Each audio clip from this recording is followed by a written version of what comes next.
എന്താ ഉമ്മ, എന്താ ഉമ്മൻ്റെ ആരാ? പേരക്കുട്ടിയാണ്. പേരക്കുട്ടി കണ്ടോ? ഇല്ല, അതെ അവിടെയാണെന്ന് പറയാനുണ്ട്. എന്തെങ്കിലും പ്രശ്നമുണ്ടോ? അറിയാൻ പാടില്ല. കൊച്ചിയിലാണ് വീട്. അപ്പൊ ഞങ്ങളെ വീട് ഇവിടെ എടപ്പള്ളിയിലാണ്. അപ്പൊ ഞങ്ങളോട് ഇപ്പൊ വിളിച്ചു പറഞ്ഞാണ് പോയി വിളിച്ചിട്ട് കൊച്ചിയിലാണ്. ഞങ്ങള് എടപ്പള്ളി വട്ടേക്കുന്നതാ. എങ്ങനെ അറിഞ്ഞത്? അവര് വിളിച്ചു പറഞ്ഞു ഇവിടുന്ന് പിള്ളേരൊക്കെ വന്ന് കൊണ്ടുപോയിക്കോളാൻ പറഞ്ഞെന്ന് പറഞ്ഞു. അപ്പൊ ഞങ്ങൾ വണ്ടിയായിട്ട് വന്നാണ്. സംസാരിച്ചോ? പേരക്കുട്ടിയായിട്ട് സംസാരിച്ചോ? കണ്ടിട്ടില്ല. കണ്ടിട്ടില്ല.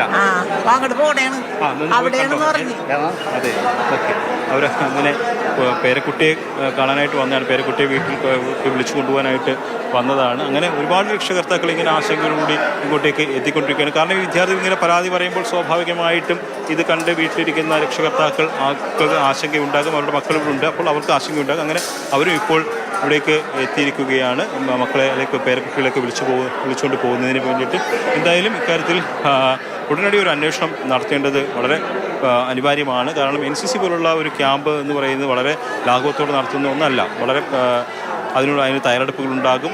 അതിന് നടത്തിപ്പ് സംബന്ധിച്ച് പ്രോട്ടോക്കോൾ ഉണ്ടാകും. അത്തരത്തിൽ വളരെ മുൻകരുതലോടുകൂടി നടത്തുന്ന ഒരു ക്യാമ്പാണ് NCC ക്യാമ്പ് എന്ന് പറയുന്നത്. അപ്പോൾ ആ ക്യാമ്പിൽ ഇങ്ങനൊരു വിഷയം ഉണ്ടാകുമ്പോൾ അതിൽ കൃത്യമായൊരു അന്വേഷണം നടത്തുകയും വീഴ്ചകൾ കണ്ടെത്തുകയും ആരെങ്കിലും അതിനകത്ത് മനഃപൂർവ്വം വീഴ്ച ഉണ്ടാക്കിയിട്ടുണ്ടെങ്കിൽ അവർക്കെതിരെ നടപടി സ്വീകരിക്കേണ്ടതുമാണ്. എന്തായാലും ഈ കുട്ടികളുടെ പ്രതിഷേധത്തിന് നാളെ ഫലമുണ്ടാകണം എന്നുള്ളതാണ്. അതിനപ്പുറത്തേക്ക് അച്ചടക്കത്തിൻ്റെ വാൾ എടുക്കാതെ കുട്ടികൾ ഉന്നയിച്ചിട്ടുള്ള ആരോപണങ്ങൾ സംബന്ധിച്ചുള്ള അന്വേഷണമാണ് ഉണ്ടാകേണ്ടത് എന്നുള്ളതാണ്.